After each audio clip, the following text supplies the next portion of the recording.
स्वामी समर्थांचे मठ अनेक असतात, पण समाधीस्थान हे एकमेव आहे. अक्कलकोटमध्ये असलेल्या या समाधीस्थानी माणूस त्याच्या पुण्याने आणि कर्माने येतो असं म्हणतात. कारण स्वामीच म्हणून गेले होते की माझ्या वडाच्या पारंब्याखाली बसून भक्त जप तप करून आपापल्या गावी निघून जातील. असं ते कित्येक वर्ष करतील. ज्या दिवशी त्यांचे कर्म शुद्ध होतील, पाप नाहीसे होतील, त्या दिवशी ते या समाधीस्थळी येतील आणि याचं महत्व जाणतील. स्वामी पहिल्यांदा अक्कलकोटला आले ते या चोळप्पा महाराजांच्या घरी. 21 वर्ष इथे त्यांचं वास्तव्य होतं. चोळप्पा महाराजांनी या काळात त्यांची खूप सेवा केली.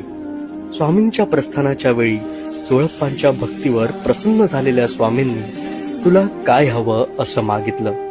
तेव्हा त्यांनी मागितलं की मला पैसा संपत्ती यापैकी काही नको, तुमची समाधी माझ्या घरी राहू दे.